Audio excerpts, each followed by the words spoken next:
యేసుక్రీస్తు ప్రభుని మనము ఎందుకు నమ్మాలి?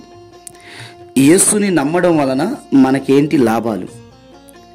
దేవుని యొక్క వాక్యాన్ని గనుక మనం పరిశీలించినట్లయితే, దేవుడు లోకమును ఎంతో ప్రేమించును, కాగా తన అద్వితీయ కుమారుని యందు విశ్వాసముంచువాడు నశించక నిత్య జీవానికి వారసుడు అని పరిశుద్ధ గ్రంథమందు లేఖనాలు సెలవిస్తున్నాయి. అయితే దేవుడు ఎంత గొప్పవాడంటే, ఆయన గొప్పతనాన్ని వివరించడానికి మనము సరిపోం. ఆయన కృపని, ఆయన గొప్పతనాన్ని వివరించడానికి మన వల్ల ఏది కాదు. కానీ ఆయన ఎంత ప్రేమమయుడంటే, ఆదియందు భూమి నిరాకారంగా ఉంది, అది శూన్యంగా ఉంది. అప్పుడు ఆ సమయంలో ఆయన మాట ద్వారా మనుషులను తయారు చేశాడు. ఈ మనుషులు తయారు చేయబడిన మనుషులు కొద్ది రోజుల తర్వాత మనము బాగా గమనించినట్లయితే, మొదటి స్థితిని, మనము పిలువబడిన స్థితిని మేలు పొందిన తర్వాత మనం మర్చిపోతాం. అలాగే ఈ ఆది మానవులు ఏం చేశారంటే, దేవుడు చేసిన ఉపకారములు మర్చిపోయి సాతానుతో సావాసం చేశారు. మరి సాతానుతో సావాసం చేసినప్పుడు మనుషులకి ఏమొస్తుందంటే మరణం సంభవించింది. ఈ మనుషులు మరణించి మరి దేవుడు అన్యాయస్తుడు కాదు కదా. దేవుడు ఏంటంటే తీర్పు తెచ్చాలి. తప్పు చేసిన వానికి ఆ శిక్ష పడాలి. మరి తప్పు చేయకుండా ఉండేవాడు ఎవడైనా ఉన్నాడంటే ఎవడు లేడు, అందరూ తప్పు చేస్తున్నారు. సో ఈ మనుషులను తప్పు నుంచి కాపాడడానికి ఏం చేయాలి? మనుషుల దగ్గరికి ప్రవక్తలు వస్తున్నారు, మనుషుల దగ్గరికి మరి ఆ దినాల్లో దీర్ఘదర్శనులు వచ్చారు, చాలామంది భక్తులు వచ్చారు. ఎంత చెప్పినప్పటికీ ఆ మనుషులు ఏం చేశారంటే వాళ్ళు చెప్పిన మాట వినలేదు. నానాటికి పాపం అనేది విస్తరణ అయిపోతుంది. ఈ పాపం నుంచి మనుషుల్ని కాపాడాలి కాబట్టి భూమికి ఒక సమయం ఉంది. భూమి శాశ్వతం కాదు, ఇదంతా ఇలాగే ఉండిద్ది అనడానికి గ్యారంటీ లేదు.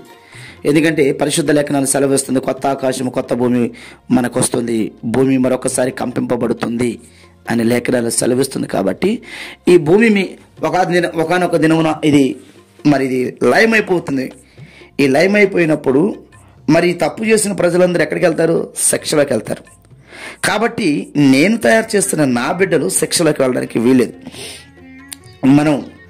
మనకు ఎవరైనా వ్యతిరేకమైన పాపం చేసినాం, మనకి ఏదైనా హాని చేస్తే ఆ వ్యక్తితో జీవితాంతం మనం వాడిని మనం పట్టించుకోం. మన కళ్ళ ముందు వాడికి విలవిల్లాడుతున్నా మనం వాడిని చూడడానికి వదిలేస్తాం. ఇది మానవుని నైజం. కానీ దేవుని ప్రేమ ఎంతో ఉన్నతమైన, తప్పు చేస్తున్న ఈ మనుషులని మరలా నేను దారిలో పెట్టాలి. కాబట్టి ఈ మనుషులను దారిలో పెట్టడానికి మొట్టమొదటిగా ప్రవక్తల్ని మరి దైవ సేవకులను పంపించాను. ఇప్పుడు తానే భూమి మీదకి పరలోక మహిమని విడిచి భూమి మీదకి రావడం జరిగింది. యేసు ఎందుకు వచ్చాడో అన్నది నేను మీతో చెప్తున్నాను. యేసును నమ్ముకోవడం వల్ల మనకు వచ్చే ప్రయోజనం ఏంటో చెప్తున్నాను. ఈ యేసుక్రీస్తు ప్రభు వారు భూమి మీదకి వచ్చి ఆయన ఏ సిరి సంపదలు కలిగిన ఇంట్లోనో లేకపోతే అధికారుల ఇంట్లోనో పుట్టలేదు. సాదాసీదా జీవితాన్ని అనుభవించాడు. ఎందుకంటే భూమి మీద మనకి ఏది శాశ్వతం కాదని యేసు చూపిస్తున్నాడు మాదిరి. ఎందుకంటే భూమి మీద అవి కావాలి ఇవి కావాలని మనం పాకులాడుతూ ఉంటాం. అవి కరెక్ట్ కాదు. నీవు భూమి మీద ఏది సంపాదించినా వెళ్ళిపోవాల్సిందే, విడిచిపెట్టాల్సిందే సంగతి మనకి తెలియపరచడం కోసం యేసు భూమి మీద ఆయన తలవాల్చుటకైనను స్థలము లేదు, నివాస స్థలము లేదు, ఆయనకి వాటి మీద మనసు లేదు. కాబట్టి ఆయన భూమి మీదకి వచ్చి మనుషుల యొక్క పాపములన్నిటినీ ఆయన వీపు మీద వేసుకున్నాడు. అంటే అది సిలువ మరణం.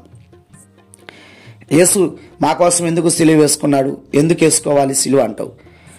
మనుషులందరి యొక్క పాపాలు నుంచి విడుదల పొందాలి అంటే ఒక పరిశుద్ధుడు రక్తం కార్చాలని ఉంది. కాబట్టి ఆయన భూమి మీదకి వచ్చి మనుషులందరి యొక్క దోషాలు ఆయన మీద వేసుకున్నాడు.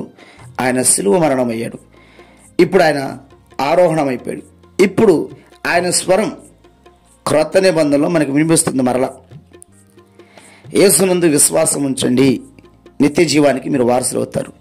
ఇప్పుడు యేసుక్రీస్తు ప్రభువుని నమ్మడం వలన, మొట్టమొదట ఆయన నమ్మడం వలన మన పాపాలను మనం ఒప్పుకుంటాం. అదే దేవుని దగ్గర రాకోకుండా దేవునికి దూరంగా ఉంటే మన పాపాలను మనం ఒప్పుకుంటామా? విడిచిపెడతామా? అసలు మన పాపి ఉన్న సంగతి మనకి చెప్పేవాళ్ళు ఎవరు? ఆ పాపము ఏంటో మనకి తెలుసా? తెలియదు. కాబట్టి యేసయ్య దగ్గరికి రావడం వలన మనకి జ్ఞాన వివేచన దొరుకుతుంది. అంటే మన పాపములను మనము ఒప్పింపజేస్తాడు దేవుడు, మన పాపములు మనకి గుర్తు చేస్తాడు. ఆ వెంటనే నీ పాపానికి విమోచన ఎక్కడుందంటే యేసు రక్తంలో ఉంది. కాబట్టి మనం మారు మనసు పొందుతాం, బాప్తిసం పొందుతాం. ఈ బాప్తిసం పొందిన తర్వాత ఇప్పుడు మొదటి లాభం పాపం నుంచి విడుదల పొందావు.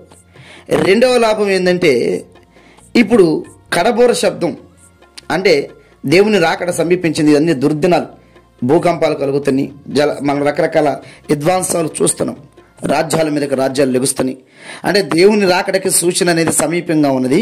కడబోర శబ్దం వినబోతున్నాం.